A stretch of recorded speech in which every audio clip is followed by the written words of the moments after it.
It's January 2020. Are you the same writer you were in January 2019? What are you going to be in January 2021?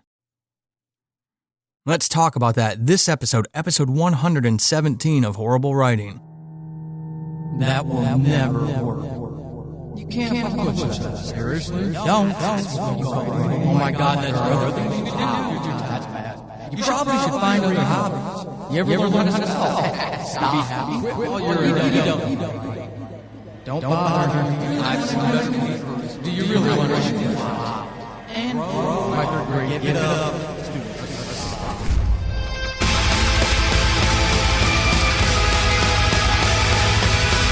Welcome to Horrible Writing, the rawest, most candid, in-your-face writing show on the interwebs because none of us have time to suck.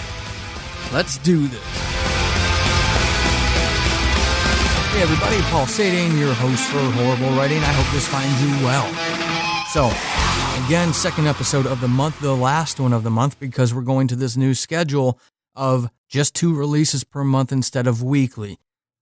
To those of you who have written and expressed your gratitude and appreciation, thank you very much. I appreciate the support and the kind words.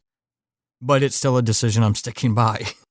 Hey, folks, I got to focus on fiction, right? It's all about those priorities. And the priorities are books, and more books.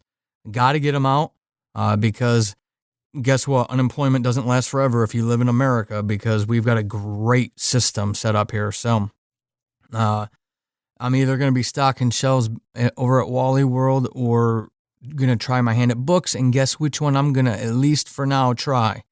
And then if it all fails, I'll take my vast experience and my multiple degrees and get a job where I'm underpaid, underappreciated, and hate waking up every morning. But not today. What do we tell unemployment? Not today.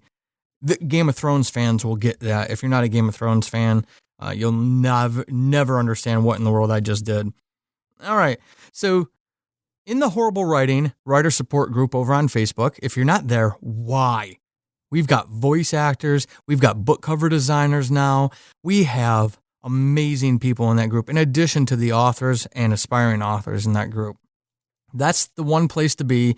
Okay, I'm going to be real. Besides 20 books to 50K, that one, if you're an indie author, is a must group to belong to. But besides them, you need to be in Horrible Writing because we pull back the onion and we make you cry. No, that's not why. We're just real. Empowerment through candor. Now remember the theme for this year?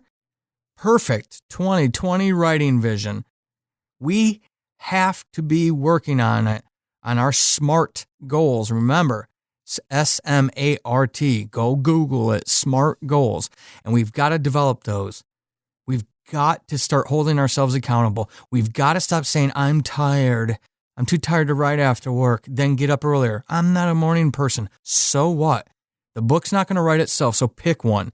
Either you caffeinate at 6 o'clock at night to punch through your evening when you're mentally exhausted, and you do it because some people can. N.J. Boyer can write at night. Don't know how. She writes late, too. Or, like me, you get up at stupid hours of the morning when the rest of the world is still sleeping. You miss things at night that you'd rather be doing. Oh, well, right? Where are our priorities? Where are our goals and where do our behaviors match those goals? Are we committed to our plan? What plan, Paul? I haven't written it down. Oh, you need to go listen to episode 115 again then. We've got to do these things.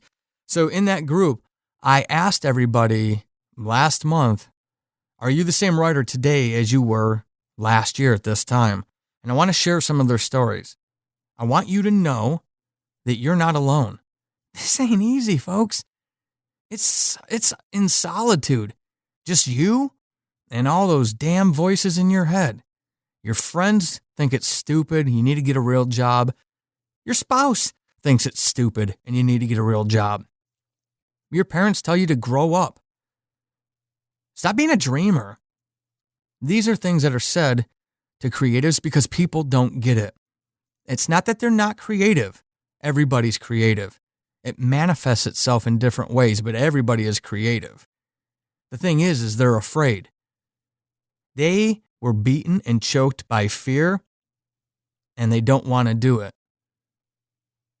That's why. And they're going to talk you down because seeing you succeed, seeing you even chase your goals, scares the hell out of them because it reminds them that they're not. They didn't have the courage to do those scary things. You don't think right now, entering my October, November, December, January, February, my 5th month of unemployment, you don't think I'm not scared as hell? My benefits run out next month. If I don't find something quick, I'm moving into one of your homes. But I'm going to do it. I'm going to exhaust my savings if I have to, because I'm going to try. I'm not going to my deathbed thinking, what if? What if I had just given it a year of hardcore work? Even harder core than before, but hardcore work. Smart hardcore work.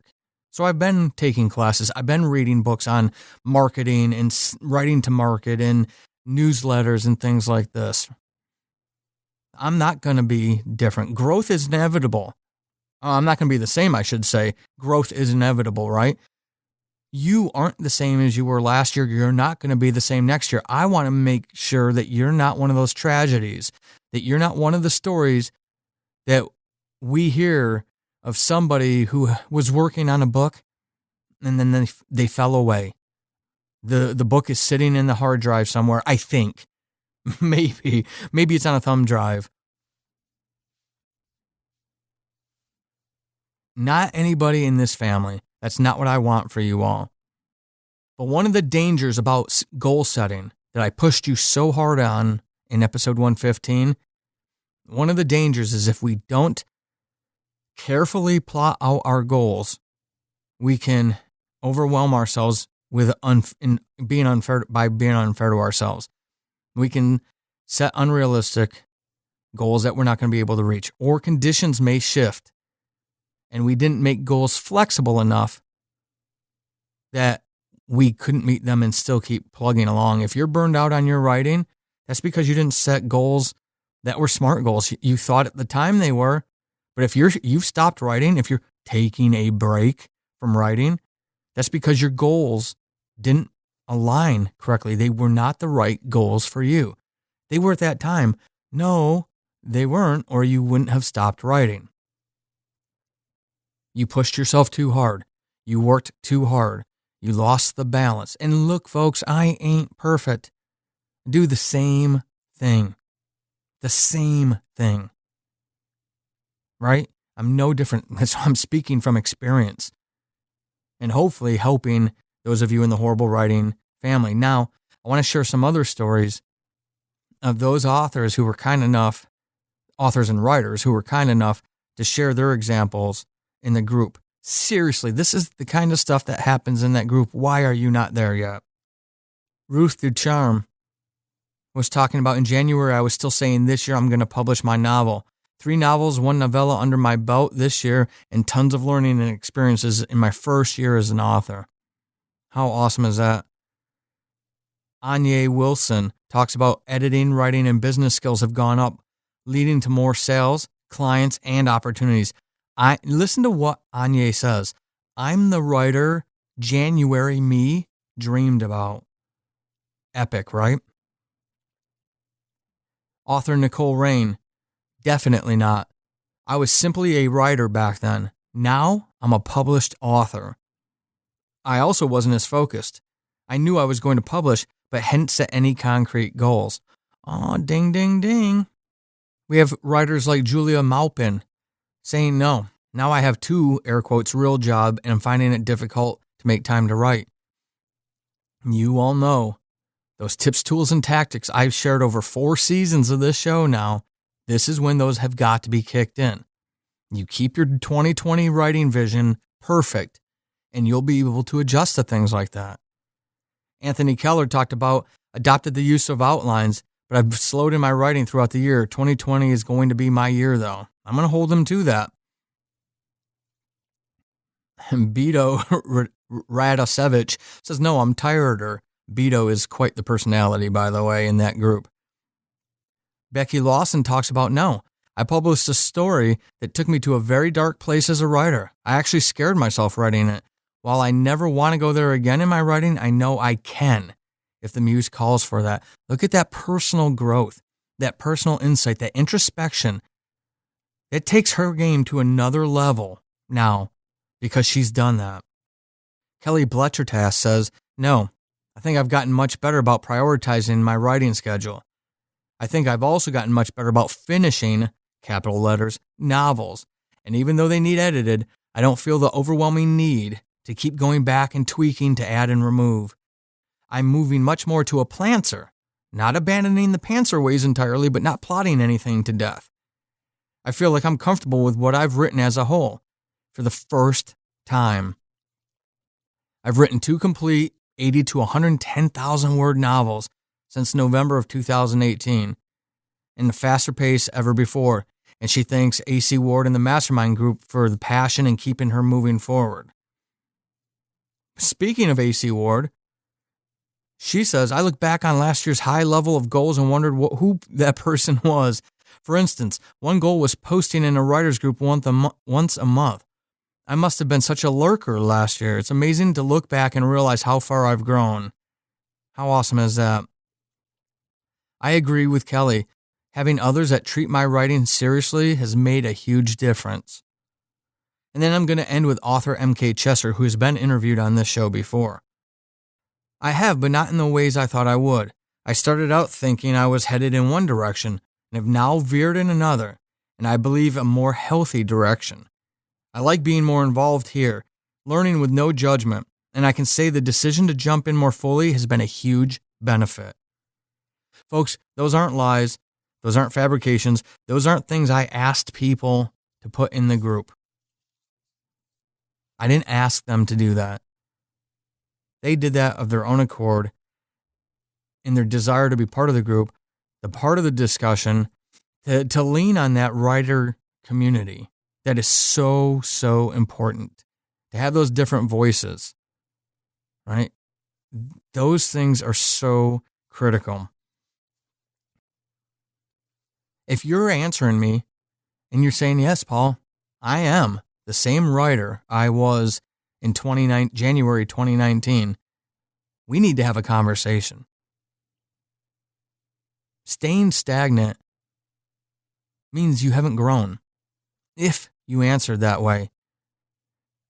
Now, I'll give you a second to fill in the silence of all the excuses you've got for not growing, but the fact remains the same. You could. All of us can. There's all kinds of stories. Serious life incidents, life events, serious medical situations from people who are still growing as a writer. I know that because I talked to a ton of them at 20 Books to 50K conference in November. I know that for a fact. We do it to ourselves. We handcuff ourselves. Growth is painful. It's scary. There's a whole lot of unknown out there. And then there's that whole reality that some of you have support systems that are a little less than desirable. And I'm saying that to be a smartass because they're horrible. So find and correct those things, identify them and change them. If you allow those things to happen to you, you're allowing yourself to stay stagnant. You're allowing yourself to not grow. You're allowing yourself to not reach your goals. What kind of life is that to live? You're not going to be happy. So take your space. It's your space. Nobody else takes it from you.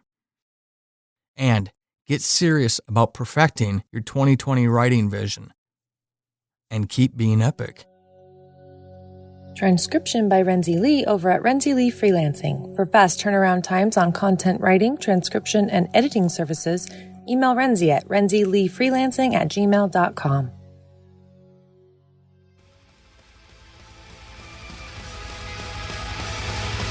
This has been Horrible Writing, and hopefully after this episode, you suck less than you did at the beginning. I am Paul Sadin, your host extraordinaire. You can find me over on the Twitterverse at Writing Horrible. and over at paulsading.com/horrible-writing. Until next time, suck less.